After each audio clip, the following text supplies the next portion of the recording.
Hi, this is Rachel Drew, and you're listening to the Chicago Singer-Songwriter Podcast.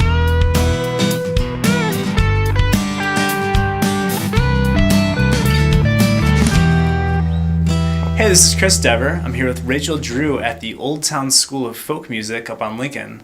We're doing an on-location recording because Rachel is a mom and said that her house was just a little too noisy with the kids running around to do the podcast. This is a special Mother's Day episode of the podcast. We've got a couple musician moms that are taking time out of their busy schedules to record and play us some of their songs. So Rachel, how are you tonight?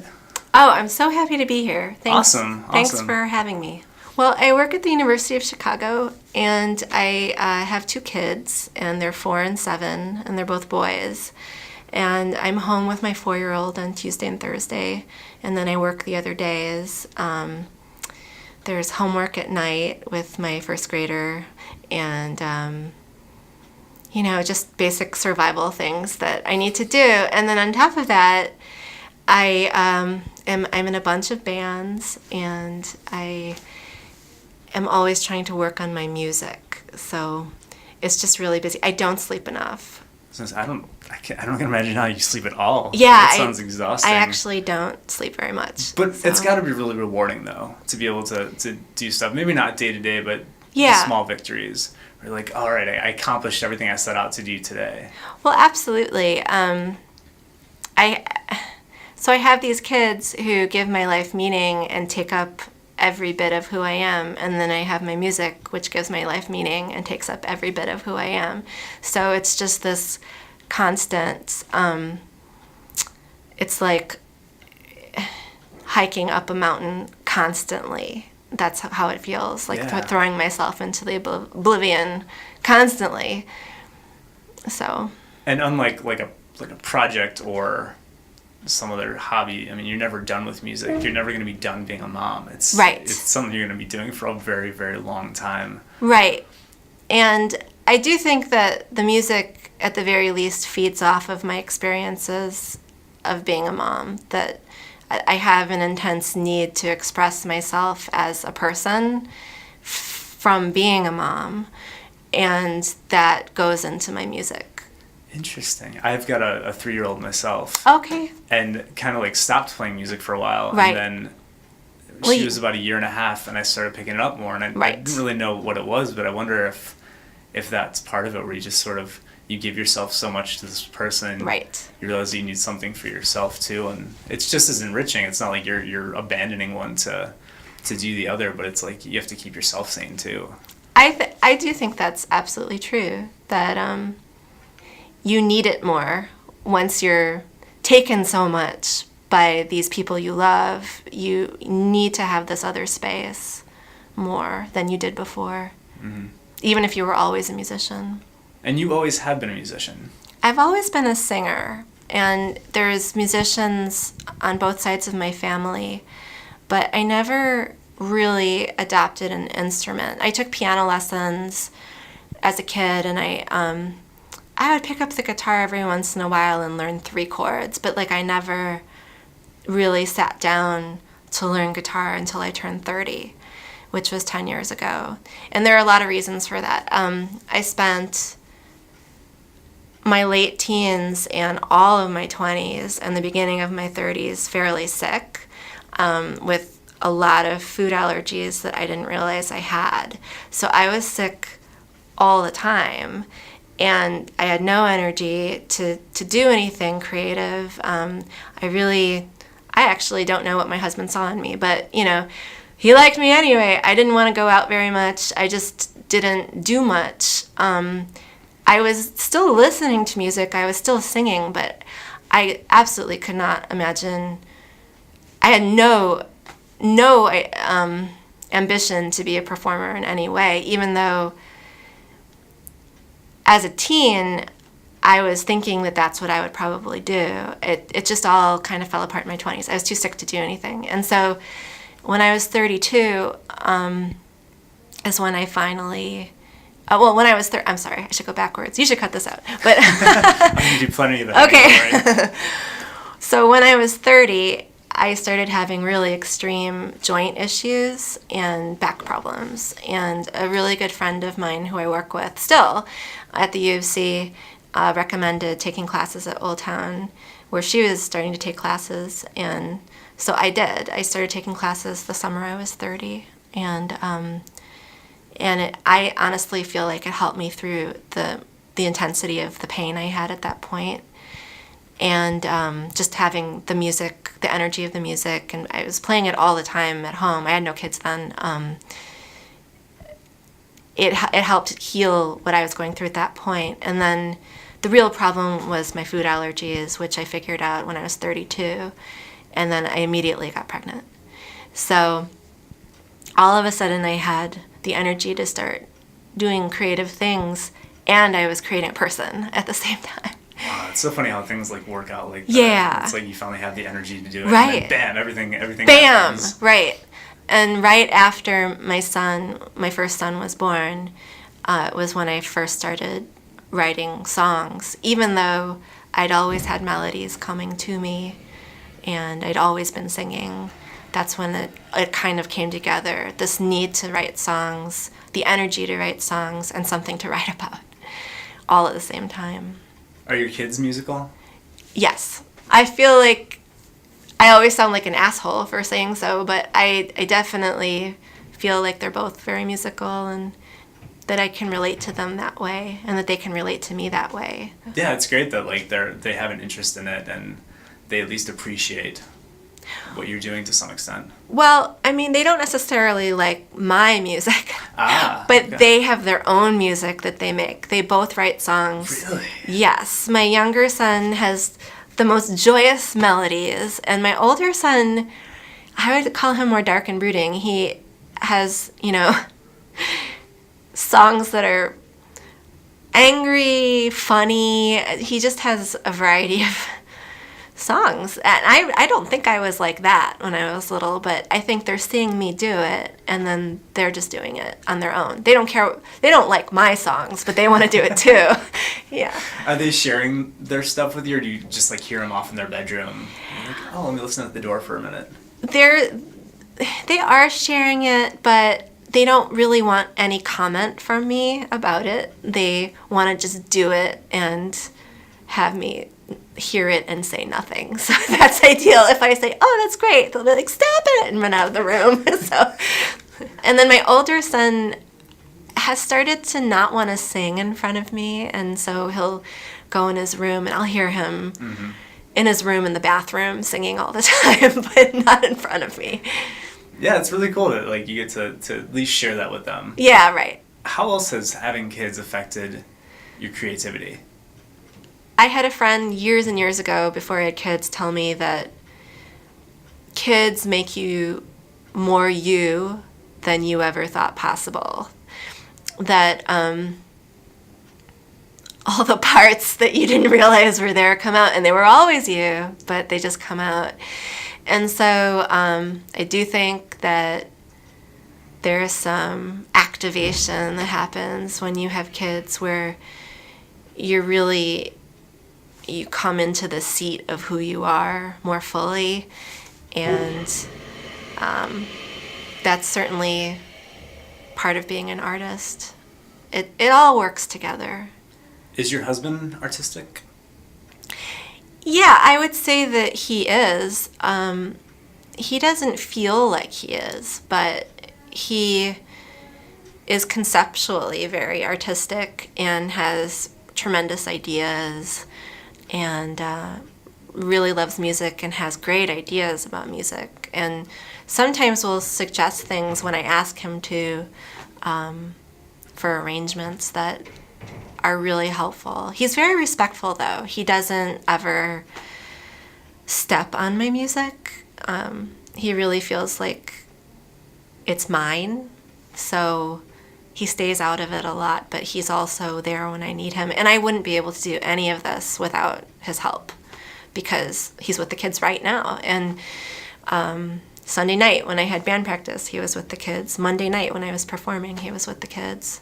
So that's how it is.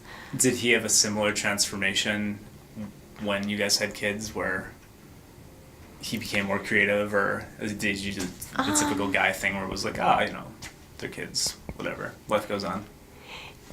I would say that he's been overcome with the feeling of responsibility. Like, he became obsessive about finding the safest car and picking up every side job that he can possibly pick up to pay for, that thing that the kid might need. So he's not like the happy-go-lucky Mike that he was in our 20s and early 30s. So, well, sure, he's the man of the house now. He's the dad Mike. Yeah, and occasionally when grandma takes the kids for a weekend, or when we go on vacation with the kids but still on vacation, it all comes back. But he's definitely been feeling the load of it.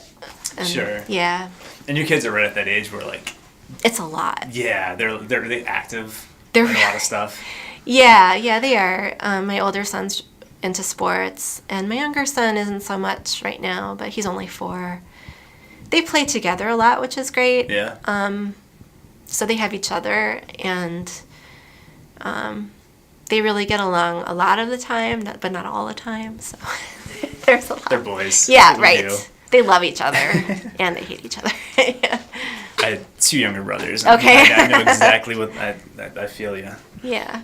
Well, let's listen to one of your songs. Okay. The first one you played tonight, it's called Lovely in Her Bones.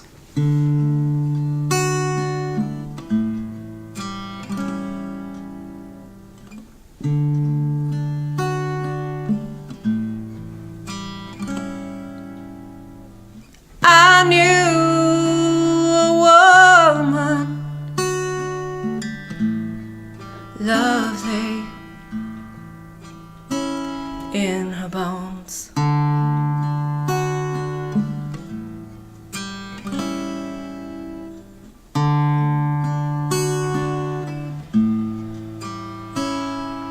She bent with the kindness she offered, like a bow.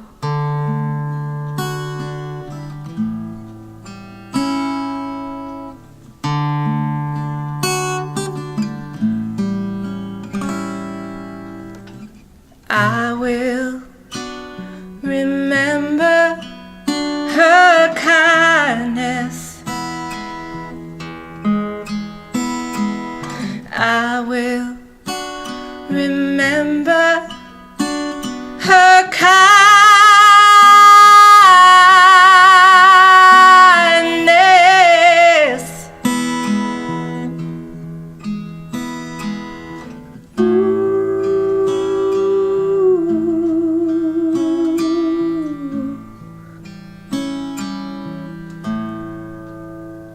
Heaven knows.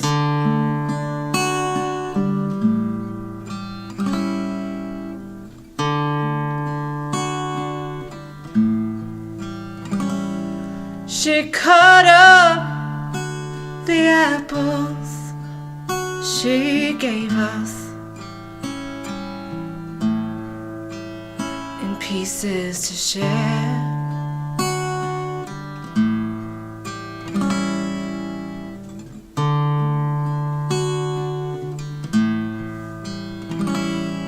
No makeup, no frills, no fashion, just pins in her hair.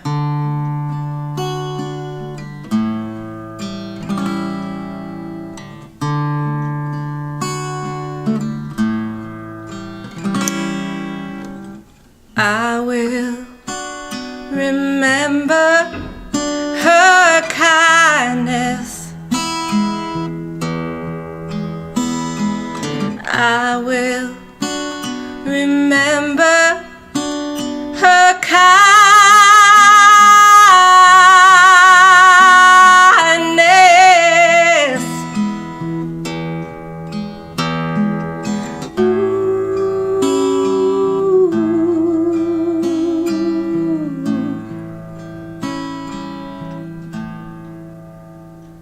Heaven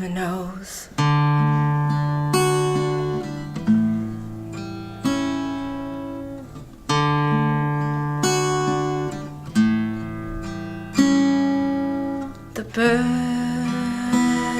flies out. The bird flies back. The bird flies out. Ooh.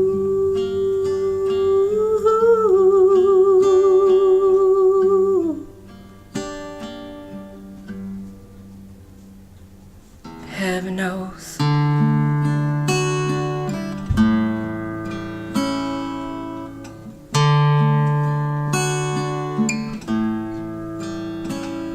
Sometimes on a breeze I can hear her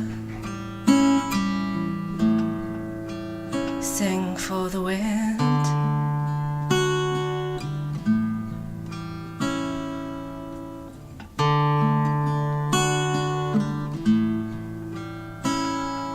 And in my own face I see her, see her skin.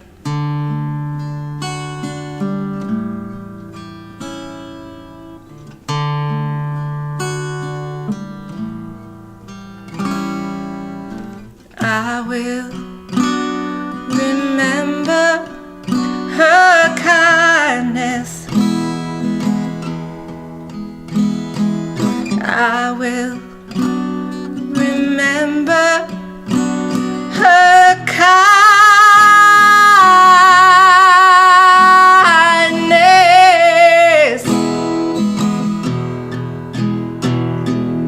Ooh, ooh. Heaven knows.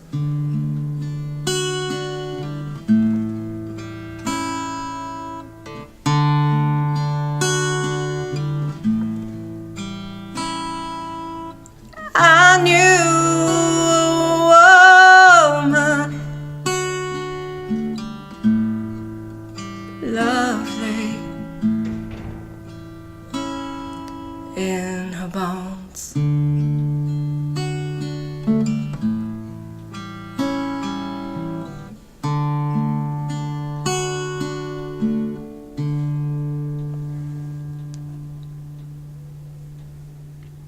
This is a very slow song. It's a long song. It is a long song. What's this about? This is about my grandma who died a few years ago. And I wrote it right after I moved into the neighborhood that my grandparents lived in, which is Roscoe Village, more or less. That would be the best way to describe it. It wasn't called that You're then. a Chicago native through and through. You Yeah. grew up here. Okay. Yeah. Yeah, they had an apartment building at Cornelia and Oakley, and I now live nearby that. And so when I moved into the neighborhood, I could smell the same trees, and I could just going into Dinkles, and it reminded me of them because they used to go into Dinkles, and passing the same corners. I was thinking of her often around the time that I wrote it. Yeah, there's some really powerful imagery in there where you could just like see kids, and I wasn't sure if this was about mother or grandmother, but grandmother makes more sense. Like when the line that she cut up the apples Yeah. she gave us, and it was just there's some really powerful Yeah. imagery in that, which is it's such a great tribute to this woman that you obviously cared so much about. She was the sweetest person. She was a second grade teacher for decades, and she just loved children, and she had a lot of grandchildren, and I would say she was uncannily fair, and she just loved all of us the same, and just a gentle, gentle person. Do you come from a big family? I'm an only child, but my parents were in college when they had me, so my grandparents were really central. They were my daily babysitters when my mom was going to class, and my grandmother, who that song is about, would give me my daily bath. And so, I mean, when I would have dreams about monsters, I would think of her as, you know, she'd be holding my hand. And so she meant a lot to me. And, oh, but that's not what you asked. No, I'm an only child. Did you always know you were going to have kids and a family? No. No, I truly did not. I was really on the fence about it. My parents, like I said, they're not much older than me, so when people would ask me when I got married if I was going to have kids, I'd say, no, I have my parents, you know. So this is a true story. There was an ice storm on February 13th, 2007, and Lakeshore Drive was all messed up. And I was coming home from Hyde Park, where I work, in my car, and I spun out. And as I spun out, heading at a car, and we were all going slowly, but we were still spinning. As I spun out, I thought, not before I have a kid. Like, I thought I was about to die, and my first thought was, I don't want to die before I have a kid. So the next day I was home, I was so shaken, I couldn't drive. It was really disturbing spinning out is really, I didn't hit anything, but it was still really disturbing.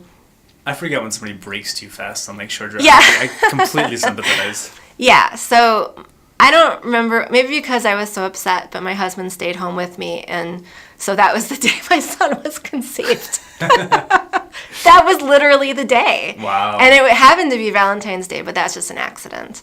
So he was conceived February 14th, 2007, and he was born exactly 9 months later. Does he know that story? No. Will he? Well, when he gets yeah. older? Yeah, sure.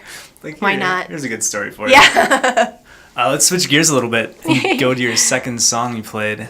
This one's called I'm Already Gone.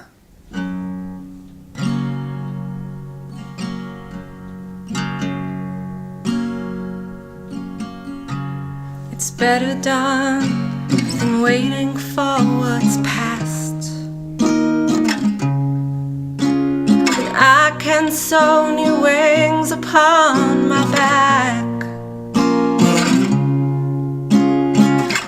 I will build a new road on this well-worn path. And I'm sorry, but I'm already gone.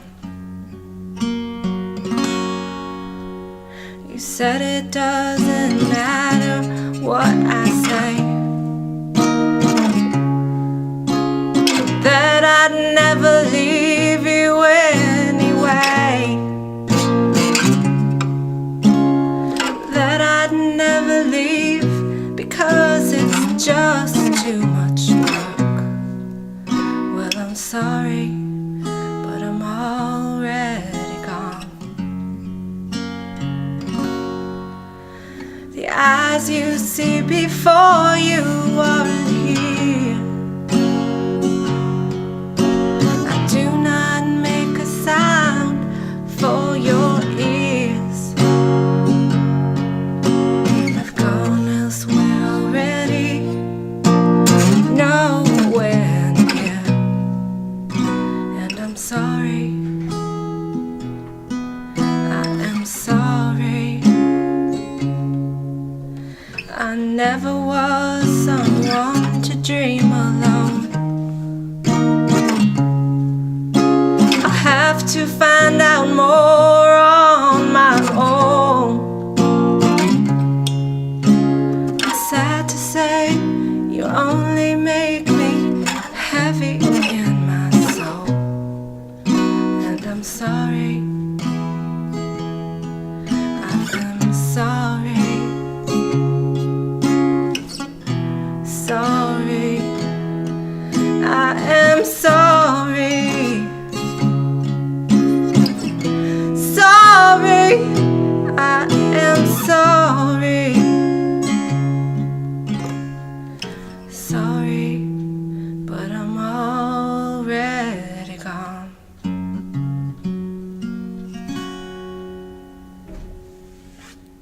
So my first impression from the lyrics, just hearing it the one time, it sounded like a breakup song. Yeah, it's definitely a breakup song. But a lot of my songs are just based on a strong emotion I'm having in the moment, and they're not necessarily based in reality. So there's been no breakup. I was just talking to somebody about how, you get kind of sick of writing about yourself and your own experiences, and so you try to write stories, but a lot of times those end up being more true to Right. what you're trying to get across in the first place. Well, the details that you really know are your own, and the feelings you know are your own. And everyone has those feelings. Everyone. Everyone has the dark thing that they're thinking about or they're feeling. And I feel like songwriting is, and listening to people who've written songs, it's a healing thing because you're opening up your humanity to other people, and other people are doing the same as you listen, and we all feel less alone sharing those feelings.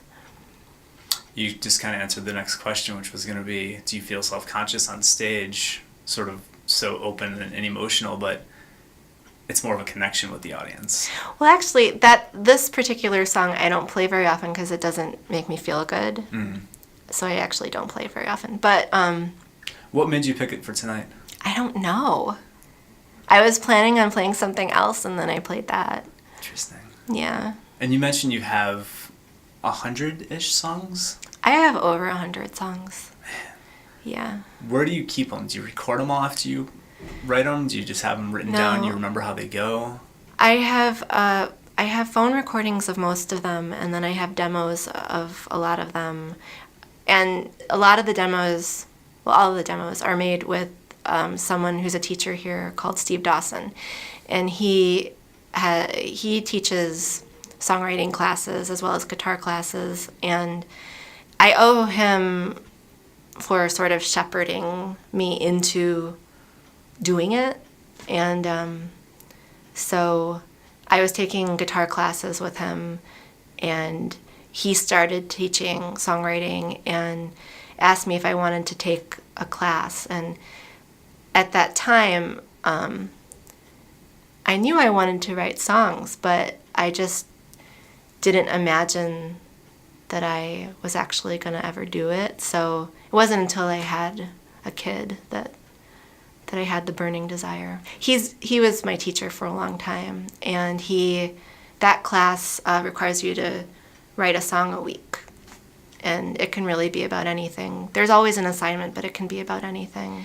And so I started recording demos with him at his home studio a few years ago, and so a lot of my songs have been recorded with him as demos. So tell me about songwriting class.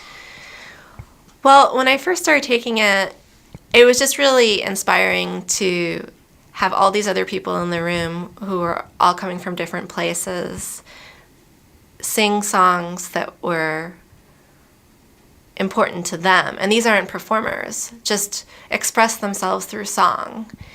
And I really feel that you can communicate things through songs that are difficult to communicate in other ways. There's feelings that come out through them that are difficult to say or draw. And so it was this great experience to every week hear other people sing about their feelings, or even if it was a story, sing about feelings, that it put me in touch more with my own empathy for them and myself. And it made it okay, more okay for me to express these feelings too.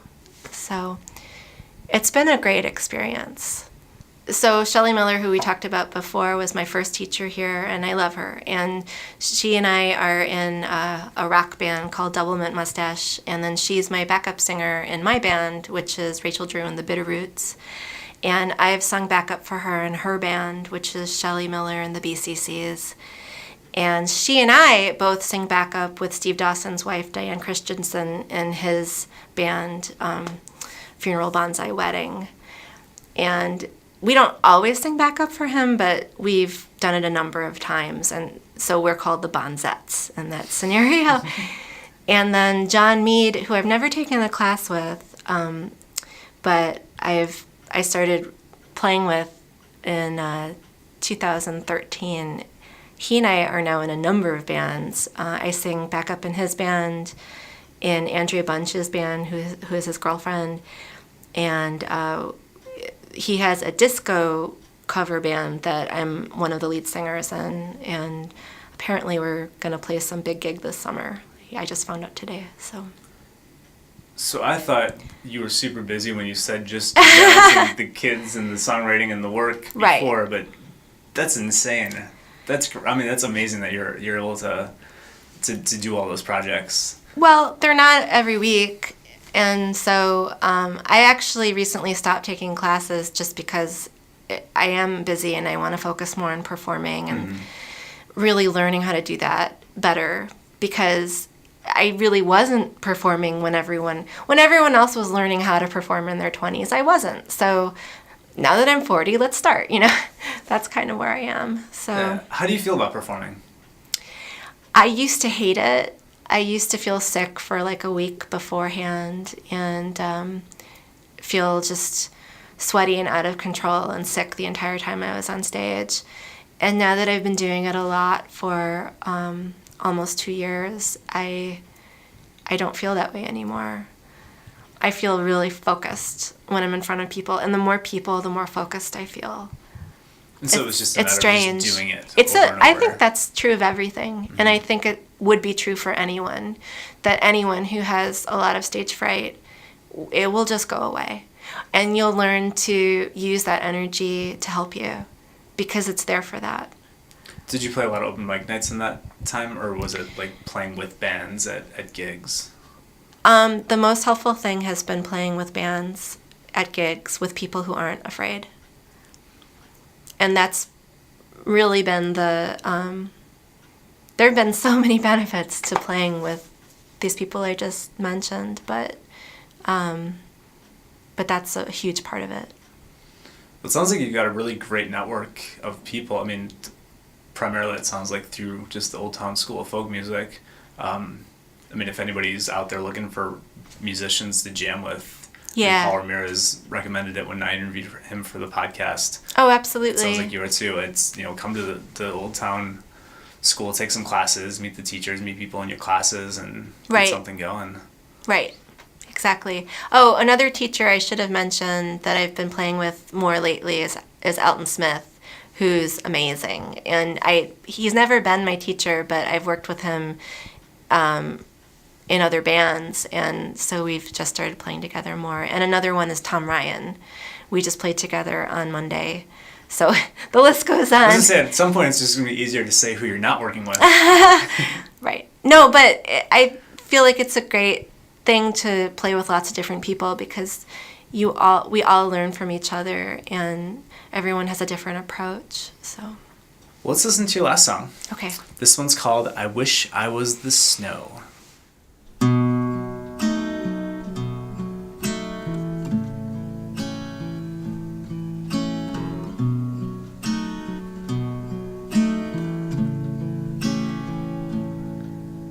I wish I was the snow with nowhere else to go and nothing left to do but fall. Not minding where I go, I'm such a carefree snow. Not minding where I finally fall.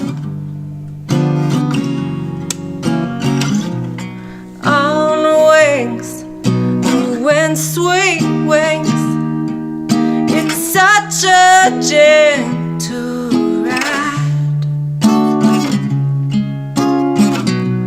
I'm soft, unbreakable, unbreakable inside, but I don't mind.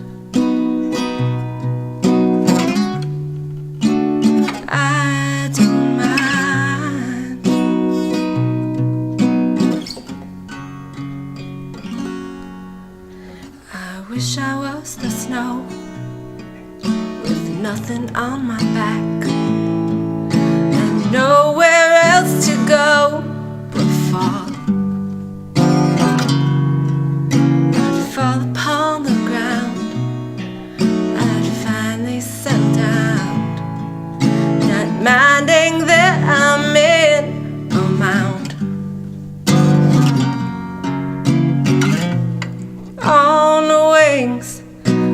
wind sweet wings.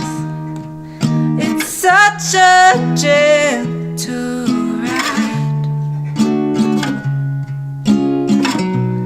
I'm soft, unbreakable, unbreakable inside, but I don't mind. I don't mind.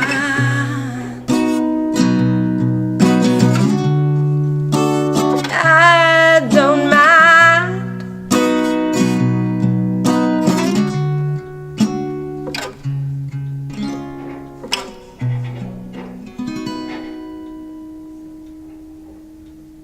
This one's very zen. Thanks. It's got like such a Buddhist, like, I just want to be Yeah. feel to it. Yeah. Where did this one come from? This one actually came home from when I was walking home from a practice last February during a snowstorm. There was a lot of snow last February. I was so busy and I had so much to do. And I love the music. I love doing the music, but it is time consuming and there's always these other things. It's just the amount of things I have to do is actually impossible. So I was walking home feeling horrible stress, even though I'd had this great rehearsal, and looking at this beautiful, peaceful snow falling to the ground and slowly, just floating slowly. And I was thinking, God, I wish I was like that, I want to just dissolve into the ground and feel like that. So that's where that song, I wrote the song because I had the thought, but then I sat down with the guitar after everyone in the house was asleep, and I was actually swaying back and forth from fatigue. Like, I was so tired as I wrote it, but I actually really liked the song. So it's funny. If you push yourself to express your thoughts, even in your worst moments and your tiredest moments, sometimes good things still come out. And I do like the song. Where does that drive come from for you to push yourself and to have this impossible schedule? Because it'd be very easy to just be like, you know what, I'm a mom and that's enough. Yeah. And that's going to be my job full time. What drives you to do everything else? I don't know, but I feel like I have to, and like I would die if I didn't. I have to write songs. I have to sing, and I have to learn how to do it better. I have to keep growing in that area. And a part of it is that I was sick through my 20s, and I feel like in order to do the thing I was supposed to do all along, this is the time I have to do it. And I have to do it alongside with being a mother and with all the other things that I have in my life. My music is as important as food to me. If people want to check out what you're up to, check out your music, where can they go? They can go to racheldrew.com, or they can find me either on Facebook, SoundCloud, or they can email me, rachel@racheldrew.com. Any big plans for the year? I have a show in May scheduled with my band, and that'll be at Windy City Inn, and I believe it's Saturday, May 16th. So Windy City Inn is on Irving and Oakley. And, I think it'll be a great show. My band is amazing. So no matter what happens, it's an amazing band. And then there's me. I mean, we've heard some of your songs tonight. I'd say you're pretty amazing, too. Thank you very much. I really couldn't do this without the support of my husband. Mm-hmm. I wouldn't be able to. Anything that I do, in this situation, because we both have no personal time, I owe it to him. Well, thank you so much for sitting down tonight. Thank you. And taking time out of your ridiculously busy schedule. Oh, it's my pleasure. Thank you for having me.